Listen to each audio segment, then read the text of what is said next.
मैं गाँव से बिलोंग करती हूँ। कोई भी हम लोग को गाइड करने वाला कोई नहीं होता है। जो पूरे साल पढ़ाई ना करें और 2 महीने 3 महीने जब रह जाएं तो हम 8-8 10-10 12-12 घंटे जो है वो तैयारी करें। जब आपका एग्जाम आता है ना तो काफी ज्यादा हेडेक होता है और लगता है कि अभी कुछ पढ़ा ही नहीं है। ये हर एक स्प्रिंट के साथ में होता है। हेलो दोस्तों, नमस्कार। मेरा नाम है विवांशु और स्वागत है आप सभी का हमारे एक और नए वीडियो में। दोस्तों, मैम भी यूपीएससी और पीसीएस की तैयारी करें, तो आज के इस वीडियो में इनसे जानेंगे कि यूपीएससी और पीसीएस की तैयारी में क्या क्या चैलेंजेस रहते हैं, किस तरीके से मतलब परेशानी रहती है, क्या क्या चीजें करनी चाहिए तैयारी में, क्या क्या चीजें नहीं करनी चाहिए, सब कुछ आज के इस वीडियो में जानने वाले। बस आप लोग वीडियो में अंत तक बने रहिएगा। चैनल पर पहली बार है, चैनल को सब्सक्राइब जरूर कर लीजिएगा। मैम, हमारे चैनल पर बहुत बहुत स्वागत है आपका। Thank you so much. आपका नाम और थोड़ा अपने एजुकेशनल बैकग्राउंड वगैरह के बारे में। हाँ, सबसे पहले तो मेरा नाम ज्योति शुक्ला है और मैं उत्तर प्रदेश के कालीन नगरी भदोही की निवासी हूँ। बेसिकली मैं एक छोटे से गांव बारीपुर में रहती हूँ, जो कि सीतामढ़ी, शायद अगर आपने सुना हो तो वहां से मैं बिलोंग करती हूँ। मैंने अपना मास्टर्स फिजिक्स में किया है और उसी के बाद में उससे पहले बेसिकली मैंने टीचिंग ट्रेनिंग लिया था। और टीचिंग ट्रेनिंग के बाद टीचर के लिए जो भी क्वालिफिकेशन होते हैं, लाइक सीटेट क्लियर करना होता है, central teacher eligibility test, and उसी के साथ में UP TET, Uttar Pradesh teacher eligibility test, तो दोनों को ही मैंने क्वालिफाई किया है।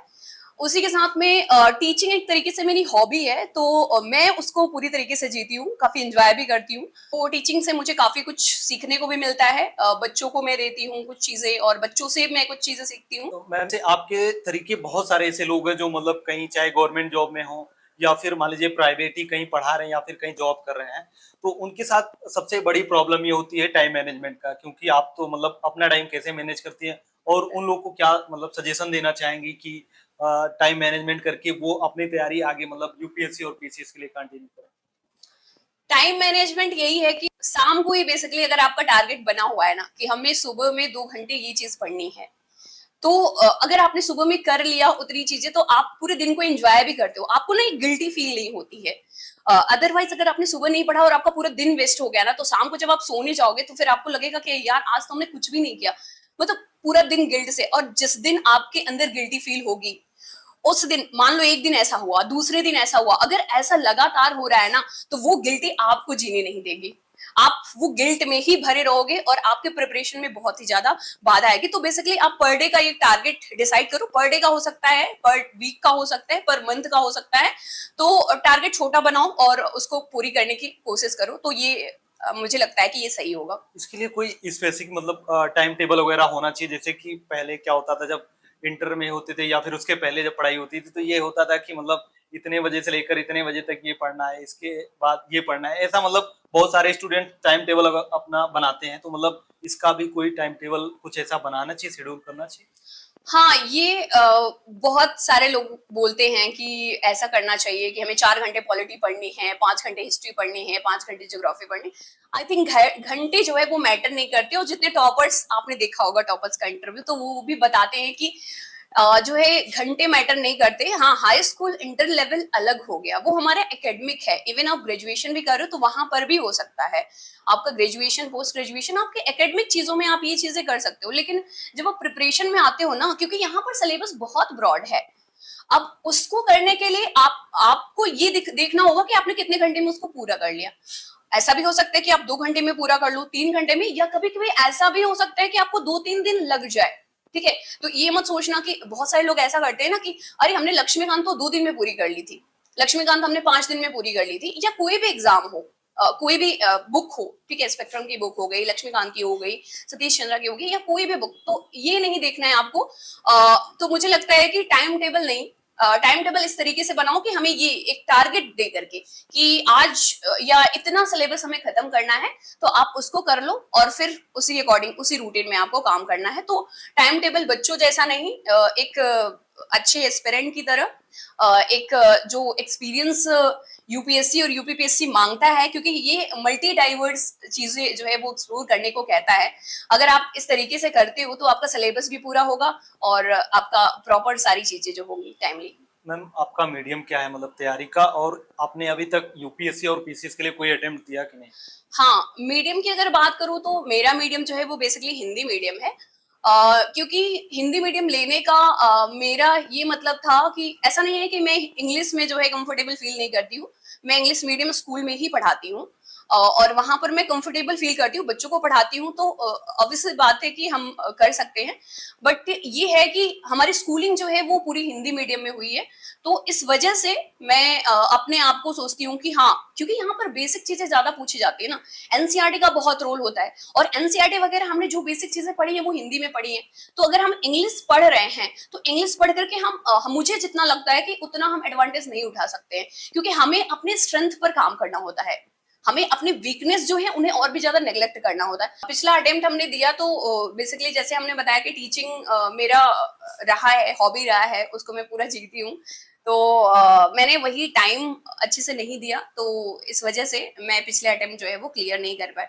लेकिन होप सो, देखते हैं कि नेक्स्ट अटेम्प्ट मतलब क्या होगा और क्या नहीं।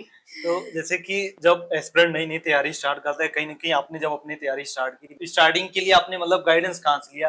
कि टॉपर्स का वीडियो देखा, या फिर आपके लिए मतलब कोई गाइडर आपके घर में था, या किस तरीके से स्टार्टिंग? हाँ, जैसे कि मैंने बताया कि मैं गांव से बिलोंग करती हूँ, और कोई भी हम लोग को गाइड करने वाला कोई नहीं होता है, जो भी गांव के लोग हैं। इवन देखा जाए तो कोई गवर्नमेंट जॉब में भी नहीं होता है, तो गाइड, ये यूपीएससी जैसी चीजें तो हम दूर दूर तक नहीं सोचते, हमारे लिए एक बहुत बड़ा पहाड़ होता है, और हम लोग सोचते हैं कि गांव के लोग नहीं कर सकते, पर कर सकते हैं। तो अपना मास्टर्स कर रही थी, टीचिंग ट्रेनिंग लेने के बाद मास्टर्स अपना कर रही थी। उसी समय पर लाइक जब आप यूट्यूब चलाते रहते हो, यूट्यूब तो शायद सभी चलाते होंगे, आप स्क्रॉल करते रहते हो, तो जो भी कुछ ज्यादा ट्रेंड में न्यूज होती हैं तो वो आपको दिख जाती हैं। तो हाँ, बेसिकली मैंने टॉपर्स को ही देखा, मुझे अच्छा लगता था टॉपर्स को ही देखना, और धीरे धीरे उनसे सीखा, और प्लस उसी के साथ में कुछ फ्रेंड्स सर्कल में लोग थे, उनसे बातचीत होती थी, और वहां से कुछ चीजें सीखने को मिली। और बच्चों को पढ़ाते थे तो वहां से एनसीईआरटी वगैरह देखना शुरू किया। तो इसी तरीके से धीरे धीरे जो है वो स्टार्ट हुई जर्नी, और अभी भी चल ही रही है। तो अब यहाँ न्यूज़पेपर की बात करते हैं, तो जो छात्र नए तैयारी स्टार्ट करते हैं, खासकर हिंदी मीडियम के लिए ये बहुत बड़ा प्रॉब्लम का विषय है कि मतलब न्यूज़पेपर पढ़ें तो कौन सा पढ़ें, या फिर मंथली मैगजीन वगैरह पढ़नी चाहिए, या फिर करंट अफेयर हमें यूट्यूब से पढ़ना चाहिए। तो ये मतलब शायद से बहुत सारे स्टूडेंट का डाउट रहता है, तो आप क्या चीजें फॉलो करते हैं? राइट, देखिए न्यूज़पेपर का तो बहुत ही ज्यादा इंपॉर्टेंट रोल है। अगर डायरेक्टली आपने देखा होगा कि पिछले सालों में यूपीएससी में डायरेक्टली जो है करंट के क्वेश्चंस नहीं पूछे जाते हैं, लेकिन अगर आप न्यूज़पेपर पढ़ रहे हो ना, तो आपका एक माइंडसेट बनता है उस तरीके से सोचने का, उस तरीके से विचारने का। तो यहाँ पर माइंडसेट की सबसे बड़ी मतलब एडवांटेज आपको मिलता है सबसे ज्यादा, और ये चीजें करना चाहिए। न्यूज़पेपर की अगर बात करूं तो हिंदी मीडियम के लिए, अगर आप हिंदी मीडियम से हो तो दैनिक जागरण मुझे लगता है कि सही होगा। प्लस उसी के साथ में आप मंथली मैगजीन आती है डिफरेंट कोचिंग इंस्टीट्यूट की, तो उसको आप ले सकते हो, जैसे कि विजन की आती है, दृष्टि की आती है। तो आप मंथली मैगजीन भी एक रखे रहोगे तो आपका सारा कुछ जो है वो कवर हो जाएगा। तो तैयारी के लिए आपने मतलब कहीं कोचिंग वगैरह ज्वाइन की, या फिर किस तरीके से तैयारी चल रही है? नहीं, कोचिंग तो मैंने कोई नहीं ज्वाइन किया। बेसिकली कुछ लाइक यूट्यूब पर हमने यहीं से किया कि यूट्यूब पर इंटरव्यू वगैरह देखना, एंड फ्रेंड सर्कल में कुछ बातचीत करना, वहां से कुछ चीजें सीखने को मिली, और फिर पता चला कि क्या कुछ होता है। सिलेबस देखा, सिलेबस के बाद फिर क्या क्या चीजें हैं एनसीईआरटी में, क्योंकि मैं बच्चों को पढ़ाती थी तो वहां से मैंने उनके पॉइंट्स वगैरह बनाने शुरू किए। बेसिकली मैं स्टार्ट जब करी थी तो नोट्स बहुत ही बड़े बना रही थी, क्योंकि स्टार्टिंग में कोई आइडिया नहीं था, लेकिन धीरे धीरे जब देखा, जाना, लोगों से बातचीत किया, तो फिर ये लगा कि नहीं, शॉर्ट नोट्स जो है वो बनाने चाहिए, तो वही किया है। कोई कोचिंग वगैरह नहीं लिया, इसी की तरीके से, प्लस उसी के साथ में कुछ टेलीग्राम से कुछ वीडियोस वगैरह मिल गए तो वहां से कर लिया, प्लस नोट्स जो है वो हमने ले लिया था मार्केट से, तो वही करते हैं। तो शॉर्ट नोट्स की बात करें तो मतलब स्टार्टिंग में ये सबसे ज्यादा मतलब क्वेश्चन पूछा जाता है कि शॉर्ट नोट्स मतलब हम तैयारी करते हैं तो बनाए कि ना बनाए, या फिर प्री का साथ में बनाए, मेंस का अलग बनाए, या दोनों का साथ में, किस तरीके से इसका बनाना चाहिए? हाँ, शॉर्ट नोट्स तो बहुत ही इंपॉर्टेंट होते हैं। अगर आपका पहले से शॉर्ट नोट्स तैयार है ना, क्योंकि आप जानते हो कि सिलेबस बहुत ब्रॉड है। आपने देखा होगा प्रीलिम्स का तो सिलेबस डिफाइन ही नहीं है, सिर्फ आपके पॉइंट्स हो गए, उतने पॉइंट्स में आपको सब करने हैं। तो अगर आपके शॉर्ट नोट्स तैयार हैं, और बेसिकली अगर आप मेंस का भी साथ में लेकर के चलते हो तो सही रहेगा। प्रीलिम्स और मेंस का इस तरीके से बनाओ, एक कंसाइज तरीके से नोट्स, कि दोनों के लिए काम हो जाए, क्योंकि जब आपका एग्जाम आता है ना तो काफी ज्यादा हेडेक होता है, और लगता है कि अभी कुछ पढ़ा ही नहीं है। ये हर एक स्प्रिंट के साथ में होता है, चाहे वो बहुत अच्छे से तैयार हो, चाहे वो तैयार नहीं हो। तो लगता है कि अभी तो बहुत कुछ ये छूटा है, वो छूटा है, वो छूटा है, लेकिन जब आपका नोट्स तैयार रहता है ना, तो आप बहुत ही छोटा तरीके से अगर नोट्स बनाए रहोगे तो आप देखोगे तो आपने पलटा पेज तो आपका काफी कुछ चीजें जो है वो रिवाइज हो जाती हैं। एंड उसी के साथ में अगर बात करें कि मेंस और प्रीलिम्स में हो सकता है हाँ आप थोड़ा सा जो है मेंस के लिए थोड़े ज्यादा पॉइंट्स आपके हो सकते हैं, या फिर वहां पर क्या होते हैं कि एक्सप्लेन करने वाली चीजें हो जाती हैं। प्रीलिम्स के लिए आप पॉइंट्स ज्यादा बना करके रखते हो, तो थोड़ा सा कुछ चीजें जो है वो आप अलग नोट्स बना सकते हो। अदरवाइज मुझे लगता है कि अगर आप साथ में बनाते हो तो वो सही होगा।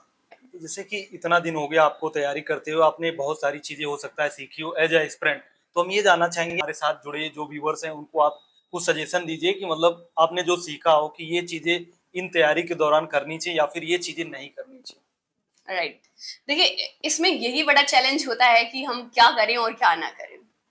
तो स्टार्ट तो है, अगर आप एकदम बिगिनर हो तो आपके लिए सबसे पहले यही है कि आप स्टार्ट करो। सबसे पहले किसी की मत सुनो, पहले सिलेबस देखो।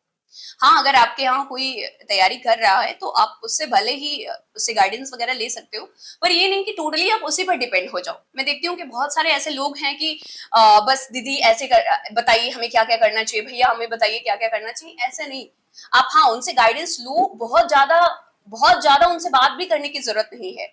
अदरवाइज क्या हो सकता है, बहुत सारे लोग होते हैं उनसे आप देखोगे कि उनके बहुत सारे अटेम्प्ट्स हो गए तो आप निगेटिव थॉट में भी जा सकते हो। ठीक है, तो आप देखो पर उनके पॉजिटिव चीजें जो है वो अपने अंदर लो। और यही है कि आप स्टार्ट करो, आप सिलेबस देख लो। सिलेबस देखने के बाद जो भी स्टैंडर्ड बुक्स आप देखोगे, गूगल पर सर्च करोगे कि कौन कौन सा स्टैंडर्ड बुक्स होनी चाहिए तो वो आपको मिल जाएंगे। प्लस बहुत सारे टॉपर्स के इंटरव्यू आप देखते हो तो वहां से आपको मिल जाएंगे कि क्या क्या बुक लिस्ट वगैरह होनी चाहिए। तो बस आप बुक लिस्ट लो और स्टार्ट करो। और हाँ, अगर आपको कोचिंग लगता है, आपकी इकोनॉमिकल कंडीशन अच्छी है और आप अगर बाहर पढ़ सकते हो, आपके घर वाले अगर आपको इजाजत देते हैं, आप जा सकते हो, तो सही है। अगर आप ले लेते हो वहां से तो आपको काफी कुछ चीजें सीखने को मिलती है, जो आप इतना ज्यादा स्ट्रगल करते हो ना कि हम यहाँ से सीख लें, वहां से सीख लें, क्या पढ़े क्या ना पढ़े, तो वहां से थोड़ा सा चीजें मिल जाती हैं। प्लस इसी के साथ में अगर ये बोलूं कि क्या करना चाहिए, तो बस ये आप सिलेबस लो, उसी पर कंसिस्टेंट रहो, पर डे न्यूज़पेपर पढ़ो। न्यूज़पेपर को स्किप नहीं करना है। अगर आपका सुबह में छूट गया तो आप शाम तक जो है उसको कवर कर लो। और उसमें ये देखो, उसी के साथ में आप प्रीवियस ईयर के क्वेश्चंस उठाओ और देखते रहो कि इस तरीके के क्वेश्चन कभी पूछे गए हैं क्या। अगर पूछे गए हैं तो किस तरीके से आगे पूछे जा सकते हैं। थोड़ा सा आइडिया लग जाता है ना जब आप कई साल के क्वेश्चन पेपर उठा करके देखोगे। आप 8-10 साल के जब क्वेश्चन पेपर देखोगे तो आपको खुद ही समझ में आ जाएगा कि कौन कौन से टॉपिक इंपॉर्टेंट है और कौन कौन से टॉपिक इंपॉर्टेंट नहीं है। तो आपको उसी को देखते हुए पर डे आप क्वेश्चन पेपर तो जरूर देखो। प्रीवियस ईयर का जो क्वेश्चन पेपर है उसको देखते हुए आप न्यूज़पेपर को रिलेट करते हुए ये देखो, और प्लस आपका जो कंसाइज नोट्स आपने बनाया है उसको पर डे रिवाइज करो। आप उसको पार्ट्स में जरूर बांट सकते हो, प्लस उसी के साथ में आप पर डे करो। तो आपकी कंसिस्टेंसी, अगर आप कंसिस्टेंट होकर के आप काम करते हो ना, तो आपकी मेहनत जरूर रंग लाएंगे।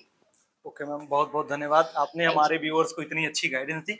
और दोस्तों यदि आप लोग इस तरीके की और भी गाइडेंस लेना चाहते हैं, मैम का एक यूट्यूब चैनल है जिसका लिंक हम वीडियो के डिस्क्रिप्शन बॉक्स में दे देंगे, आप लोग वहां से जाकर फॉलो कर सकते हैं। तो आज का वीडियो कैसा लगा, क्या चीजें आप लोग को जानने सीखने को मिली, आप लोग कमेंट बॉक्स में कमेंट करके बता दीजिएगा। तो चलिए फिर मिलते हैं हम नेक्स्ट वीडियो में, तब तक के लिए जय हिंद, वंदे मातरम।